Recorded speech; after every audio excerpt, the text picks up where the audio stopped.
Welcome guys, and in today's video I'll show you a tactic where I dominated Europe with Napoli. So basically, I watched some of Napoli's matches, saw a few things and that inspired me to make similar tactics. So without further ado, let's get into the video. I finished the league unbeaten, as usual, but I'm also going to show you the trick I used to achieve this. So first of all, I made sure my best players in the attack all has focused training on shooting, and they were all in the role that I assigned them in the tactic. This is very important so that the player gets used to it. Secondly, I made my team get used to highline, then later brought it down to balanced in order to be more defensively solid. When you use highline, you learn a lot like pressing, etc. But as I progressed through the season, I realized that it wasn't the best anymore, so I decided to focus more on the defense. Thirdly, anytime a role didn't work for 2 or more games, I changed them. For example, Zambo Anguissa was getting 6 or 7 like every match as a defensive midfielder, but when I changed both DMs to ball-winning midfielders, it changed their life. Same with the striker. Another thing is listening to the match analysis. This is probably the most important one. You see things like lost defensive shape too often, or lone strikers struggle to find space. You sit down and think, what can I do to make sure this doesn't happen again? Fourthly, effective player rotations. It's a very simple concept. All you have to do is to play your big players for big matches, but that doesn't mean you should abandon them for the rest of the season. For example, I had this match against Manchester City.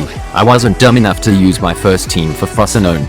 In fact, I rested basically everyone, which then led me to win them at the Etihad, using Pika Ram ball tactics. I also like to buy young players. I signed Diamond in January. He was amazing. Big upgrade to Juan Jesus. And lastly, please don't give up on your tactics so early on. Before I did this Napoli, I tried it for Southampton, West Ham, Real Sociedad. Did they work? No. It was a bit iffy. All I'm saying is that as long as you have an idea of what you're doing, your tactic will work. You just have to change some things. With the combination of all these things, I won everything possible. The league, securing 108 points. The Super Cup, the Italian Cup, and finally the Champions League. The player with the most goals was Osimhen, but my favorite players in this team were my 2 wingers Kvica and Politano. Now let's look at the tactic. For starters, it's clean slate, as it helps build your team from the ground up. The formation was a 4-2-3-1 DM, with the cam being shifted to the left-hand side for some reason. So this is the tactic. I started off with wingbacks, but it was too unstable at some point, so I used full-backs. I used 2 ball-playing defenders at the start, but it was having some issues, so I switched to a centre-back instead. And I used almost all the striker roles, but I settled a target forward and alternatively deep lying forward. Our team mentality was fixed somewhat, with me always on attacking. I struggled to find the ideal width, but then narrow was the answer. And expressive is the best for attacking tactics, especially with the team I have.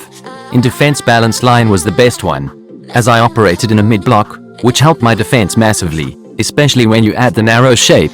In attack, we used early crosses, work into box and through balls. For fluent and somewhat direct play, we focused on both flanks, which brought the inside forwards into the game and prevented these kind of messages. Sadly, that's the end of today's video. Feel free to hit the like button, subscribe to the channel, and support me in my cause to buy a new phone by giving me a super thanks. See you guys in the next one.